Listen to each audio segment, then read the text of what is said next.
Hi friends, welcome back to my channel. Crude oil की beginners daily option series में आपका स्वागत है। देखिए, हमने जो ये सीरीज शुरू की थी अभी फ्राइडे को कि इसमें मैं 45,000 फंड ऐड करूंगा और उसके बाद में हम डेली एक लॉट से ट्रेड करेंगे।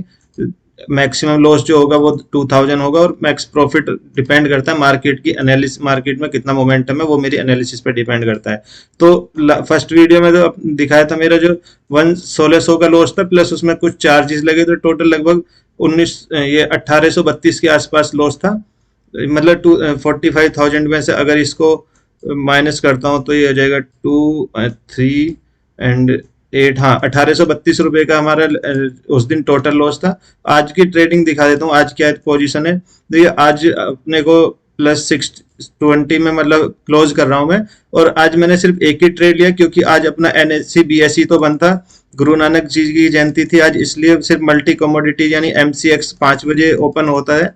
कभी कभी जब हॉलीडे रहता है NSE BSE का तो वो तो नोटिफिकेशन दिख जाता है जिस ब्रोकर के साथ भी आप ट्रेड करते हैं। मान लो मैं जीरोधा में करता हूँ या फायर्स में करता हूँ या दूसरे अदर अकाउंट में जिसमें भी करता हूँ, वो उसमें पॉपअप आता रहता है कि मार्केट कब ओपन होगा। तो क्रूड ऑयल आज 5 बजे ओपन हुआ और मुझे थोड़ा काम भी था तो मैंने ज्यादा उसमें ध्यान नहीं दिया और मुझे लग रहा था कोई ज्यादा मोमेंटम उसमें दिख भी नहीं रहा था क्योंकि फर्स्ट कैंडल ही बहुत बड़ी बन गई थी। तो उसके बाद में मुझे कुछ ज्यादा मोमेंटम एक्सपेक्टेड नहीं था।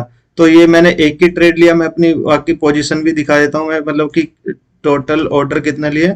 ये देखिए, मैंने एक बाई किया ये 223 में। उसके बाद में ये SL लगाया। SL लगाने के मतलब जो मैं SL जो लगाता हूँ वो सिस्टम में ही लगा देता हूँ क्योंकि कई बार बड़ा मोमेंटम आता है और बहुत बड़ा लॉस हो जाता है, हम कट भी नहीं कर पाते। उसके बाद में उसको कैंसिल किया। तो यानी कि ये मेरा कोई ट्रेड नहीं है, तो मतलब ये बाई किया और ये सेल किया। तो टोटल एक ही ट्रेड था। और मैंने इसमें यही सोचा कि ज्यादा से ज्यादा 2 ट्रेड लूंगा और मैं इस सीरीज को इसीलिए सबको दिखा रहा हूँ क्योंकि मुझे अपने ऊपर कंट्रोल करना है कि मेरी ओवर ट्रेडिंग ना हो। इससे होता क्या है, मुझे थोड़ा सा मतलब दिमाग में रहता है कि मुझे अपना ट्रेड दिखाना है, तो मतलब ह्यूमिलेशन ना हो, इसलिए मैं ये सीरीज स्टार्ट किया है। इससे अगर आपको फायदा होता है तो आप कमेंट कर सकते हैं, मैं इसमें लाइव ट्रेड भी बता दूंगा फिर जब मैं करूंगा कि अभी मैं कहाँ पे ट्रेड ले रहा हूँ। अगर आप चाहते हैं कि मैं लाइव ट्रेड करूँ तो आप बता सकते हैं। तो ये मेरे 2 ऑर्डर थे, ये मेरी पोजीशन है और मैं अभी चार्ट पे बता देता हूँ कि ट्रेड क्या था और कहाँ कहाँ पे ट्रेड ले सकते थे। ये देखिए, क्रूड ऑयल यहाँ पे ओपन हुआ और इसके मेरी एनालिसिस तो थी कि 300 के जैसे ही नीचे जाएगा तो मैं बाई मतलब पुट बाई कर लूंगा, लेकिन वो फर्स्ट कैंडल ओपन होते ही बहुत तेजी गया और ये बहुत बड़ा कैंडल बना दिया। तो अब जब इतना बड़ा कैंडल बना दिया तो मुझे अब बताओ इसमें क्या समझ में आएगा कि मतलब मार्केट में अब कहाँ पे अपना सेटअप बनेगा। ना तो ऊपर की तरफ इतना बड़ा कैंडल और नीचे सपोर्ट हो जाएगा। फिर भी मैंने वेट किया तो यहाँ पे 45 मिनट में बैठे रहा, मतलब देखता रहा कि कोई सेटअप बनता है। तो फिर यहाँ पे मेरा एक सेटअप बना कि मार्केट नीचे आया, ऊपर यानी क्रूड ऑयल नीचे आया, यहाँ पे सपोर्ट लिया और थोड़ा सा कंसोलिडेशन के बाद ऊपर निकला। तो जैसे ही इसने ये ऊपर की तरफ निकाला तो यहाँ पे ट्रेड नहीं लिया। फिर जब ये इसने होल्ड कैंडल बनाया ये वाला, तो मुझे एक स्टॉप लॉस की जगह मिल गई क्योंकि मुझे स्टॉप लॉस की जगह मिलना बहुत जरूरी है कि मेरा स्टॉप लॉस कहाँ होना चाहिए। मैं रैंडमली ट्रेड नहीं करता हूँ। तो ये मेरा हो गया स्टॉप लॉस। और जब इसके ऊपर निकाला तो मैंने यहाँ पे 6272 पे था जब क्रूड ऑयल, तब एक कॉल बाई किया।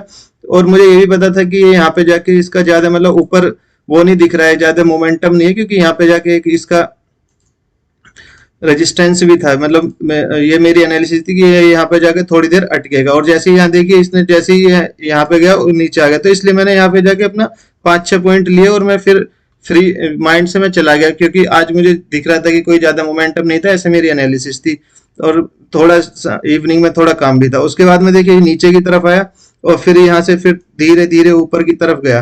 तो ये मोमेंटम तो मैं कैच नहीं कर पाया क्योंकि मैं देख नहीं रहा था मार्केट को। वैसे अगर आप देख रहे होते तो जब ये नीचे आया और इसने यहाँ से कंसोलिडेशन के बाद में जब यहाँ से इसको निकाला तो ये एक ट्रेड बन सकती थी, यहाँ पे 10-15 पॉइंट मिल जाते। कभी कभी ऐसा होता है हमें जितना SL होता है उतना प्रॉफिट नहीं मिलेगा क्योंकि उसमें जगह नहीं है, मतलब प्लेस नहीं है इंडेक्स को मोमेंट करने के लिए। तो ये जब जो लास्ट दिन की क्लोजिंग थी वहां तक गया और उसके बाद में फिर से सेल अप आया। ये देखिए शूटिंग स्टार कैंडल बनी, बिल्कुल प्रॉपर शूटिंग स्टार। इसका भी एक SL लगा के मतलब ये हो गया SL। और जैसे इसने इसके ब्रेक किया लोगों तो यहाँ पे एक ट्रेड हो सकती थी। तो देखिए ट्रेड तो मिलती ही रहेगी अगर आप बैठे हो मतलब चार्ट लगा के, तो आपको ट्रेड तो मिलती रहेगी, लेकिन आप एक बात ध्यान रखिए, जितनी प्रोबेबिलिटी प्रॉफिट की होती है उतनी ही लॉस की भी होती है। तो जितनी बार हम मार्केट में जंप करेंगे, हो सकता है प्रॉफिट हो लॉस हो, तो वो अब नेक्स्ट डे भी आते हैं, उस दिन ट्रेड कर सकते हैं। जरूरी थोड़ी, मान लीजिए आज जैसे एनएससी बीएससी की छुट्टी है, आज मान लेते हैं एमसीएक्स की भी छुट्टी है, तो फिर भी मैंने ठीक है एक ट्रेड करके देख लिया, ग्रीन में बंद हुआ, 200-400 रुपए जो भी है ठीक है, ये कॉन्फिडेंस देगा नेक्स्ट आने वाली ट्रेड में। तो ये वीडियो अगर आपको अच्छी लगी तो लाइक शेयर सब्सक्राइब करना फ्रेंड्स। अभी के लिए इतना ही, जय हिंद।